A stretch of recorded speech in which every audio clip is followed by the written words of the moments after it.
Hello and welcome to John and Louise on Life. This week we have a brilliant interview with Sophie McLachlan, who's the founder of Awaken Love for Africa. And it really is a brilliant interview. It will Yeah. just build your faith and encourage you about the amazing God that we serve. It is absolutely fantastic. Don't miss it. And after that, there'll be, I think we've got some videos of the work in Africa as well, and also some recommendations. So we'll see you after that. Hi everybody, and this morning we are welcoming Sophie McLachlan, who is the founder of Awaken Love for Africa. Hello Sophie, it's lovely to see you. Nice to see you guys. Thanks ever so much for giving us your time and letting us talk to you this morning. So can you tell us what started your love for Africa and where it all began? Yeah, sure.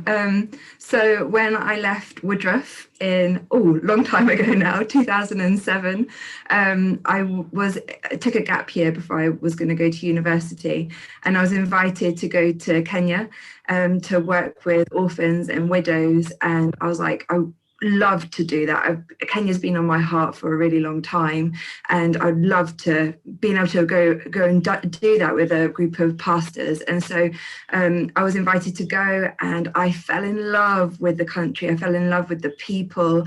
I started to work with orphans and widows and street boys, and just share the love of Christ with them. And it was just an incredible moment in my life, and it woke me up from when you're born in England, you have everything around you. You have electricity, you have water, you have food in your fridge. And when I came back to this country, I was hit and struck by how luxurious my life was. And it shook me out of the selfish little girl that I was and thinking I need the next best thing to satisfy me, to realize actually there's people that are in another country that need my help, need other people's help, need to know the love of God. And it changed my perspective on life completely, where I got a chance to then serve in Kenya now for the last 14 years over there. So it struck my heart, the poverty, but the amount of love that people gave during that time to me was more than I've ever seen in my whole life. That they had nothing, but they shared so much love and everything that they had with me. So it changed my life and my perspective when I went over there. So that's what gave me a heart for the country. Fantastic. How did your family feel about it? You know, coming back and sort of saying, guess what? I want to do. Were they really supportive? So I came back and I was like, well, I'm not going to university. My dad was very much like, what? Because they really wanted me to go. And I did want to go, but I felt like I found my purpose in life. And my mom loved it. She was like, I'm coming with you. And when she came, her life was changed. She just, it's been her dream for years and years and years. But she was told when she was young that she didn't qualify to do missions because she didn't have a gift and she didn't have a talent, but all she wanted to do was love. And a lot of people said, sorry, they don't want that over there. And in her 60s, she was able to come with me to Kenya, and it changed her life. And so she's loved it. My dad eventually got on and understood what I was doing, and he came to Kenya with me. So it took a while. It took the family a while, to be honest, but they all absolutely love it. They were the first to sponsor children over there. So they eventually got on board with what we were doing. But it was hard. It wasn't easy. But when you know something's right and you know it's God, you have to do it, despite family maybe not even agreeing with you. When you know it's God, you push on. Brilliant. Okay. So what did you start doing? Where did you start?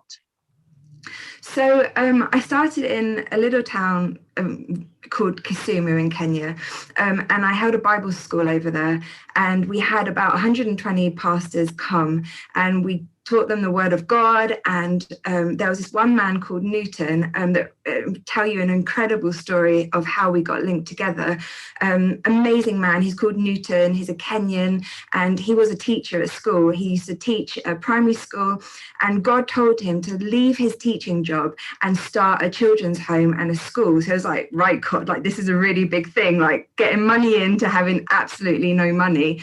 So he's like, okay, God, I'll do it. So he went to the mountains for 2 weeks, and in the mountains, you've got these massive big caves up there, and he went underneath underneath the cave, and he was just praying and fasting for 2 weeks. And God spoke to him and said, Newton, start a children's home. I'm going to send somebody from England that is going to help you. Right now, her age is 18 years old. Her father is Scottish. Her grandfather is dead. She has brown hair and blue eyes, and she loves orphans and widows, but she doesn't yet know she wants to work in Kenya. Pray for her. Pray that she comes. And also, her name is Mary. So Newton's like, okay, God. So he went back and told the Gideon children, he took in children, he called them the Gideon children, and he told them, God's told me to start this place. Pray. God's going to send somebody from England to come and help us, and her name's Mary. And so the children are like, okay, I'm praying for Mary. God, send Mary. For 4 years they prayed and fasted, and God said to Newton, she's in Kenya. Oh no, now she's left Kenya. No, she's in Kenya. And all these dates that he had. And in 2009, Newton came to a Bible school that I was running, and he came up to me and he said, as soon as he saw me, something leapt in his stomach and said, that's Mary, go and talk to her. So he came up to me and he said, hello, I'm Newton, what's your name? And he's like, and I was like, I'm Sophie. He's like, oh. So anyway, that evening he sat down with me and he said, I'm looking for a lady. She's 21 now. How old are you? I'm like, I'm 21. He's like, is your father Scottish? I was like, yes. Is your grandfather dead, but was he a businessman? And is he Scottish? I was like, yes. And he's like, do you love orphans and widows? I was like, so much. And he was like, but your name's not Mary. I was like, no, it's not. Anyway, 2 weeks went by in the Bible school, and God said to me to go and speak to Sophie. She is Mary. So he came down and spoke to me. He said, Sophie, I know that you're the lady I've been praying for the last 3 years. I know you are, but your name is not Mary. I said, okay, Mom. Mom was there at the time. I said, Mom, when I'm at home with my dad and I say, hi, Jim, I call him by his first name. I was like, Jim, what does Dad call me? And she said, Dad calls you Mary. And it's a family name that only my dad and myself have, and that we speak to each other. And it's a family home name that is only spoken by my dad. And so Newton was like, what? We found Mary! So he then went and called the Gideon children, where there was like 47 at the time, and said, Gideons, God has answered our prayer. We found Mary. She's here. And so he took me home to the children. They all came running up to me. They called me Mary. They washed my feet. They loved on me. And so since 2009, we've had 47 kids living with us, and today we have 360, and it's grown and grown and grown. And that's where my heart is. That's why I have such a passion, because it was God that did it. It wasn't me. It was God. God divinely connected us together in an incredible way, and something that you just can't deny. So yeah, that's why I have such a passion for Africa. Oh my gosh, how what a story. That's incredible. Yeah. I don't know what to say. I feel really touched by that. Isn't it? I just love the way that this is like straight out of the New Testament, isn't it? Mm-hmm. God calling somebody, telling them things about it, and then all coming to pass like that. It's wonderful to I hear. love it that stuff still happens like that. Well, when we see so much about prophecy that is dud these days, it's just wonderful to see prophecies and words from the Lord that are absolutely spot on. Yeah, and have and fruit. There's fruit in this. Yeah. 300 pieces of fruit. So Fantastic. tell us about Newton and the home now then. What goes on? What happened? Yeah, so Newton, so all of the kids call him Daddy, which is so sweet. He's such a father to all of them. Newton also has 5 kids of his own as well. But yeah, so we have 360 kids that live on site with us. Then we have home-based children, so ones that still have a family, but are just, they don't have a lot of money. So they come and they get an education from us. And then we also feed them lunch every day, which is probably the only meal that they'll eat per day. So we have a primary school. We also have a secondary school where we've got a few hundred kids that will come in and study there. So education's a massive thing in Africa. If you don't have your certificate at the end of school, it's really hard for you to get a job. We have a church. So church has really changed these last year because of COVID. We can't have it in our church building, so we've been having it in our field. So we've got tents that we spread around the field, and we've had over 2,000 people coming every Sunday to church. Mass salvation, mass deliverance, people getting healed. It's like you have elderly people that are 80, 90 years old that will walk 20 kilometers to come to church every Sunday because they see the fire of God that comes on a Sunday, that the presence of God comes and touches their lives, and they go home changed. So that's just been an amazing change from having it in the building to now having it outside. It's just been incredible. We have a little medical center where we treat children. We have a lot of kids that have HIV and AIDS. So we give them their medication every day and look after them. And then we're just planting about 100 acres of maize. At the moment, maize is a staple diet. So yeah, we're planting food, and we've planted about 300,000 trees as well, just to obviously help the environment and everything. So we're doing a lot over there, but we're doing a lot in the community. We're rebuilding mud homes, and we're feeding the elderly. So yeah, it's just grown so much in the last 12, 13 years. So it's just incredible to see so much change.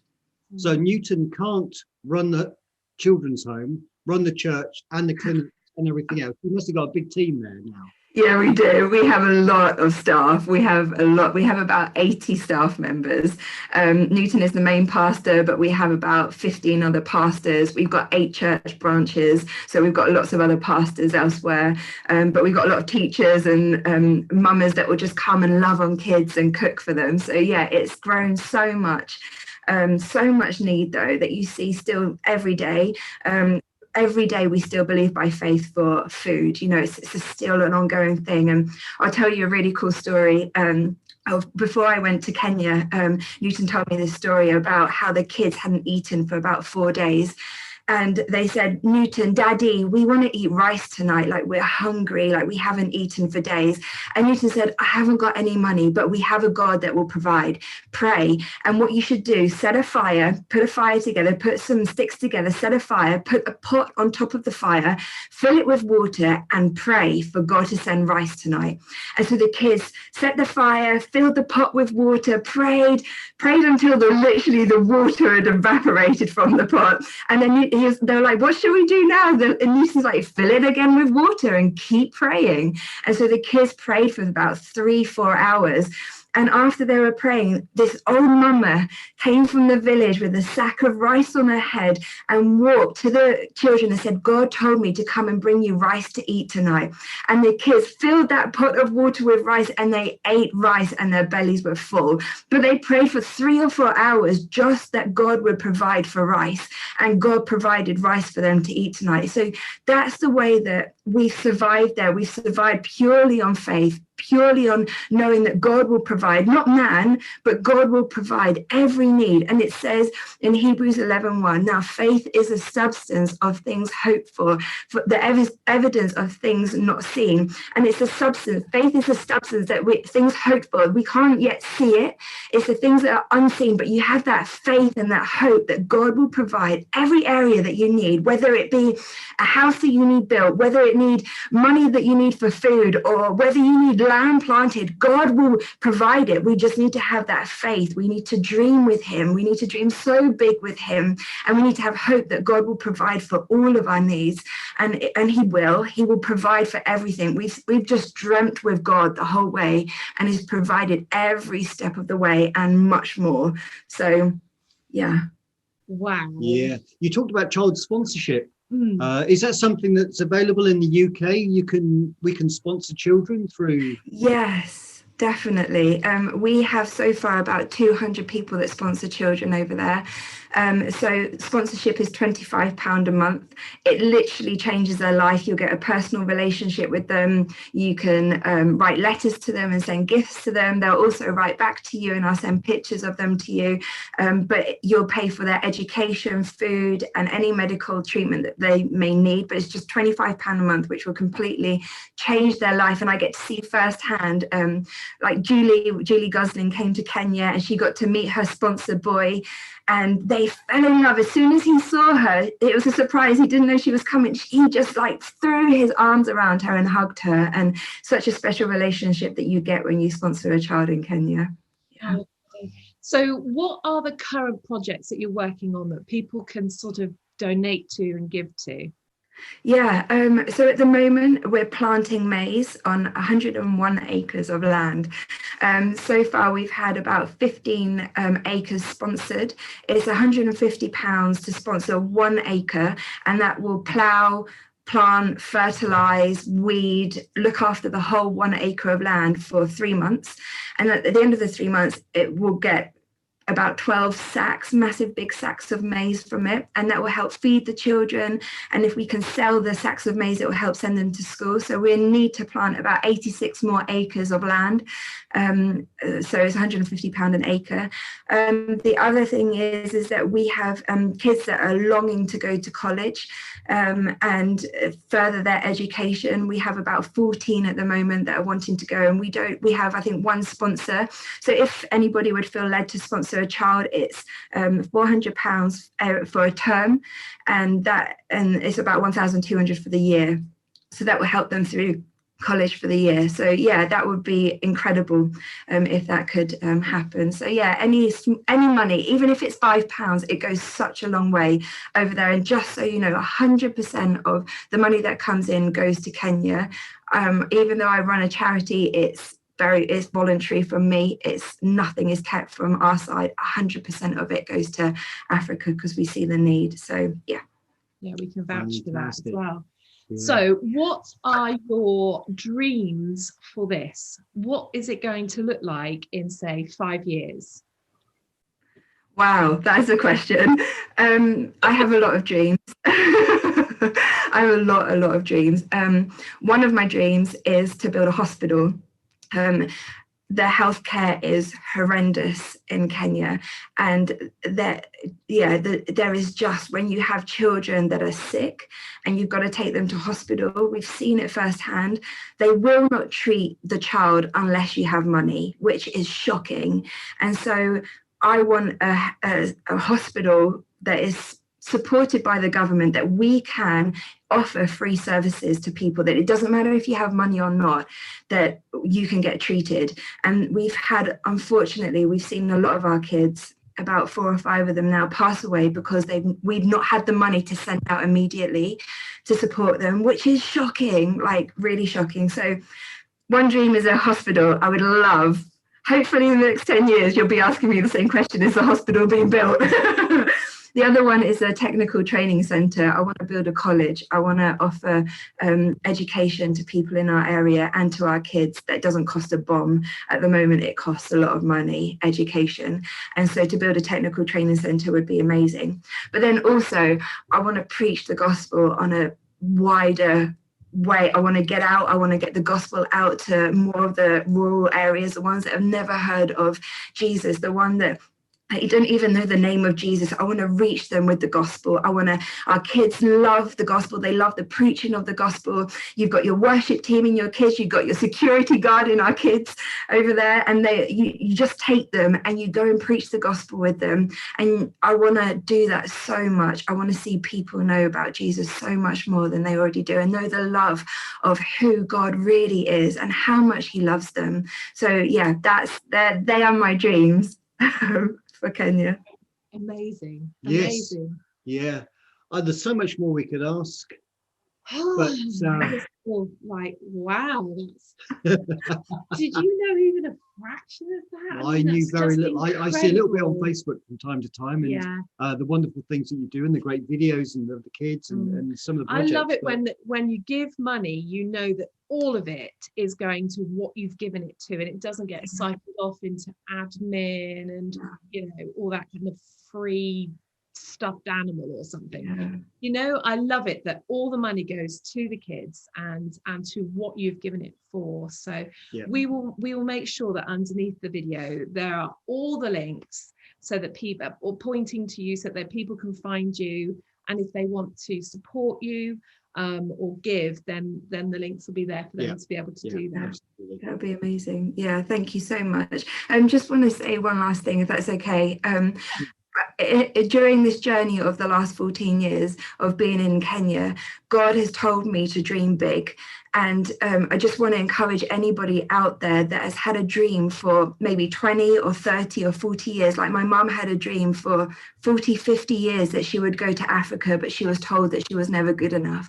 I want to just encourage everybody today that if you have a dream that God's placed on your heart to go to Africa or to do something good for God or to whatever that God has put on your heart to do, that your purpose on this earth, and you've been crushed by people, I just want to say to never stop dreaming.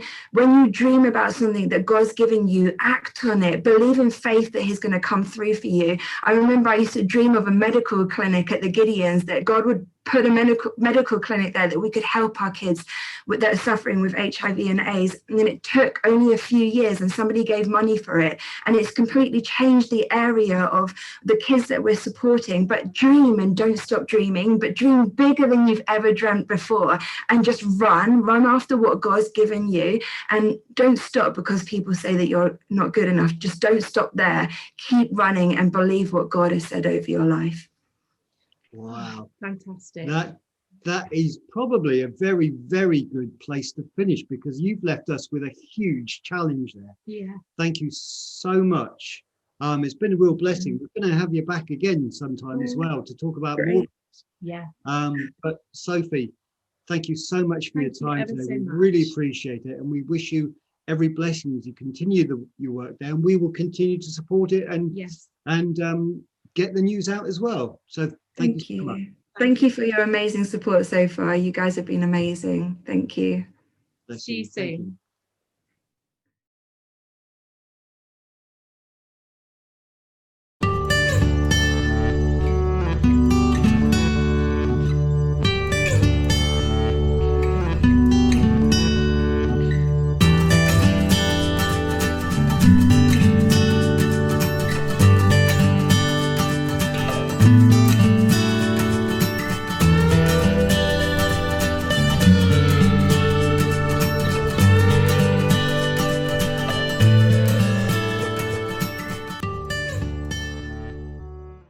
Thank you so much, Sophie, for your time giving us the interview. We thoroughly enjoyed speaking to you. It really touched our hearts, didn't it? I mean, we were really moved by what she said personally. Good job that bit wasn't recorded, I think. That's why we look a bit bleary-eyed and red-faced. Yes. It really, really spoke to us. So thanks ever so much, Sophie. We love you. And we know the Lord is going to continue to bless you out there. Anyway, we're going to move on to some recommendations, and I want to recommend an app. It's called Dwell, and it's a Bible app, but it's different to other Bible apps. I know there are loads and loads out there, and actually I'm one of those people that doesn't like apps, especially Bible apps on my phone. I'd rather just pick up a Bible and read it myself. But this is an audio Bible. And it comes in all different kinds of ways. So you can choose the voice that speaks to you, for example. So if you want something mellow and calm, which is what I want, I've actually got David Suchet reading the whole Bible to me, which is fantastic. Now, I use it when I'm cooking tea or something like that. I just have the Bible playing in my ear. I'm currently going through the Old Testament. So, but you can pick books that you want to read. I've done Esther and Ruth as well, and it's fantastic because it almost sounds like a dramatization. It brings the stories to life, and it does say that faith comes by hearing the word. And I have really found that this has enhanced my personal life and my private study time as well. So I would really recommend Dwell. It's Dwell. And you have to pay for it. Yes. It's not free. I was going to ask how much it was. Yeah. It's an annual payment, and it cost me £23. It's American, so I guess it just depends on when you buy it, because it's going to get, changed from dollars into pounds. But it is worth it. For £23, it is the best thing that I have bought this year. Wonderful. Well, my recommendation then, it's got to be read the Bible, isn't it, really? Or listen to the Bible, spend time in the Bible. And one other thing apart from that, George Muller, just off off camera, we spoke to Sophie about, we're all big fans of George Muller. Yeah, we really are. If you want to be encouraged in your faith and you've read the Bible today, then dig out one of his biographies. Read some stuff on the work of George Muller. You'll be encouraged, you'll be blown away. Yeah, phenomenal. So, yeah.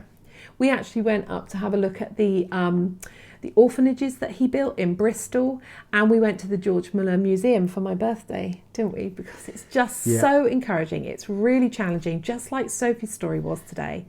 So build yourself up in what God can do, because he can do amazing things. He's still doing amazing things today, even today.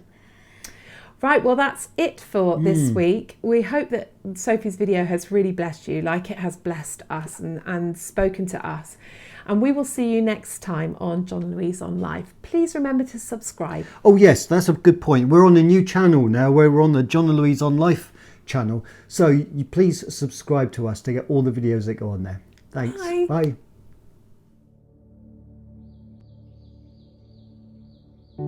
This is Elizabeth, and she lives in Gideon's orphanage in Kenya. She's safe now, but her life wasn't always like this.